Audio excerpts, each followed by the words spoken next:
back to the Daily Grind. Thanks for checking out the channel. Make sure to hit subscribe if you're new and hit thumbs up if you're not a baby back pickle biting bitch boy, cause you know what time it is. It's full time. MMA. What is up, full-time family? I got some of the best news of 2017 so far. Check this out. Before we get into this video and the UFC's pound for pound rankings tomfoolery, I gotta let you guys know what I just did. First of all, I gotta say shout out to Darren OTFD. You guys know he made the banner and the logo up at the top of the screen, and whenever we, he helped us out a lot with the artwork for the channel. I reached out to him because I know a lot of you guys have been hitting me up and asking about t-shirts or anything like that. So I had to hit him up because I didn't know how to make the fucking logo transparent to transfer it to teespring.com. So I really couldn't do that if I wanted to or not. So he still hasn't hit me up. So Darren, we're looking for you. Haven't heard from you in a while, so hope to hear from you soon. Hopefully everything's okay. But what I did do, without Darren OTFD, I was able to figure out how to make the logo transparent on this photo editing program I got. I damn near got carpal tunnel, but it was all worth it. Now we got the dope ass full-time MMA fucking hoodies, t-shirts, or v-necks on deck. That's all I got right now. They recommended like, I don't know, like 25 bucks. I cut it down to like 20, but I personally can't fucking wait because I got this fucking MMA Quick Hits 2, not 1. I know a lot of people get it confused, but that's not what it is. So I personally can't wait to just retire this for video's sake. I'm still gonna wear this bitch because it's cold down here, but until I get this full-time MMA hoodie on deck, which I can't wait for, hey, it is what it is. So with that being said, let's get into this video. I think I'll probably do a separate video showing you guys the separate options for like the hoodie, v-neck, and t-shirt. I mean, that's really all there is. You can get a fucking sticker. The Teespring link is going to be, it's only available for 21 days. I should say that. It's only available for 21 days. It's a 21-day campaign. So it ends, I believe, what is that, fucking the 31st, something like that? I don't know. 21 days from now, the campaign is over.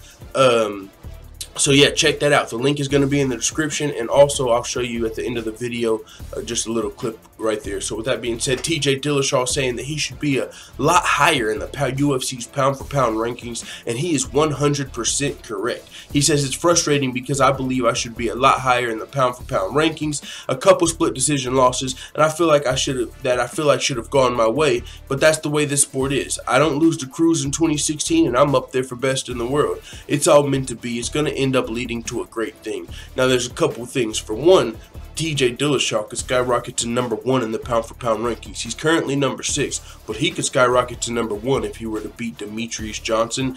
If they were able to get that super fight to happen. We all know TJ Dillashaw is talking about going down to 125 pounds and fighting the pound for pound number 1 king Demetrius Johnson, who just broke Anderson Silva's record for title defenses. Now, if TJ Dillashaw were able to do that, easily number 1 pound for pound fighter on the planet. But even if he doesn't beat Demetrius Johnson just for what he's done to date with his win over Cody Garbrandt, he should at least be over a couple of these guys. So I had to pull up UFC's rankings for you guys and show you some of this fucking tomfoolery. You see on this pound for pound list over here, Demetrius Johnson number 1, cool. Conor McGregor number 2, GSP number 3. Get them out of here, both of them. Let me explain why. Because Conor McGregor, 2015, 2016, for sure, have him up there. Number 2, number 3, he's doing great things. But Conor McGregor literally has not fought MMA for 14 months, I believe now. Yes, the countdown is real. It was 13 months like last week. Now we're at 14 months. 14 months since Conor McGregor has fought MMA. He's only fought 1 lightweight, and I mean, that's all fine. As soon as you win that title, boom, shoot up to the pound for pound. But when it comes down to you still have never defended a belt, let alone you haven't never you've only fought 1 lightweight in the UFC. I mean, and we haven't seen you since 2016. So, Conor McGregor, you got to get bumped down, especially when TJ Dillashaw's up there. Daniel Cormier as well should be higher. But Max Holloway, he deserves it. GSP, another guy, you got to move him down. And another quick note on Conor McGregor is, if this were 2016, keep in mind, I'm fine with him being in the top 3 P4P. Hell, even 2017, that's cool. But when we start moving into the 14-month territory of you not fighting MMA, hey, come earn your spot. Whenever you come back and you get a W, we'll put you right back where you need to be. But for right now, Get him out of here. George St. Pierre, same thing, man. He won the, he became a pound for pound great in a lot of people's books when he beat Michael Bisping. I think that was fine and all when you beat Michael Bisping, but same thing with Conor McGregor. After you beat Michael Bisping, it really tells us a lot. It's not like Michael Bisping is, was ever considered the best middleweight fighter on the planet. He did hold the UFC title because he beat Luke Rockhold, so maybe for a split second you could say that, but I mean, nobody really expected Michael Bisping to hold his belt for a long time, or really he never even had to defend versus top contenders, kind of a Conor McGregor situation. Michael Bisping fought number 12th ranked Dan Henderson, then he lost his title to GSP. He never had to fight Robert Whittaker, Yoel Romero, well, he did fight Luke Rockhold, of course, twice. Luke Rockhold won the first fight. He never had to fight the Luke Rockhold trilogy. Luke Rockhold never got that rematch. So the win over Michael Bisping for George St. Pierre doesn't mean you're an elite middleweight. It doesn't mean George St. Pierre is one of the best middleweights in the world. And with him vacating the title 3 weeks or 4 weeks after he won it, you really leave a lot of questions answered.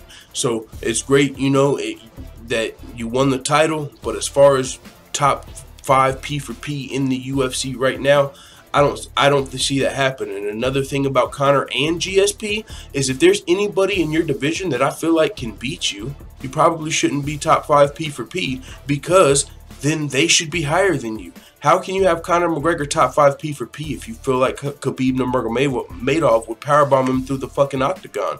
You know what I'm saying? Hell, Conor McGregor has got a better chance versus Tony Ferguson than Khabib, but neither one of those you look at him and say, oh, Conor McGregor's got it 100%. Unless you're a Conor McGregor stan, you're not saying that 100% he beats Tony Ferguson, 100% he beats Khabib.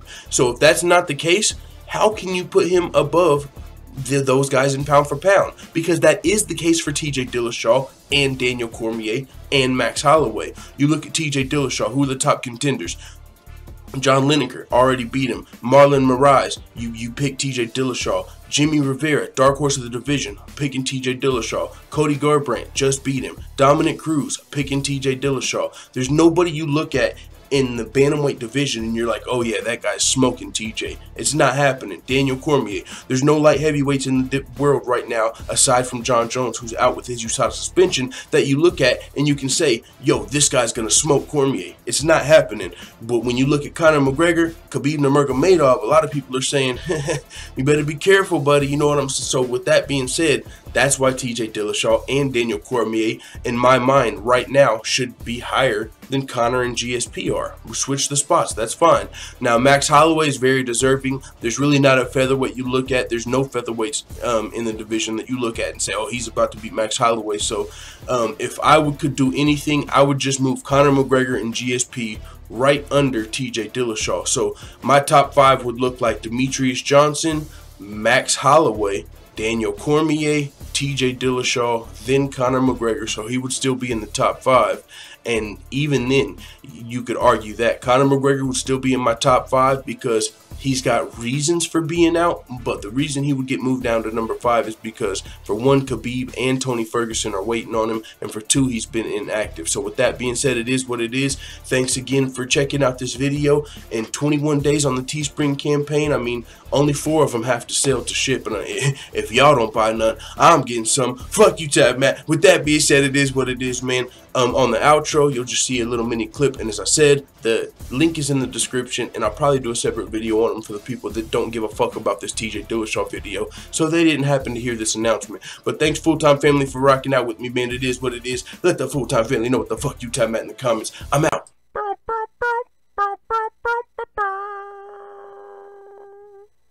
Da da da da da. It's the motherfucking DOG.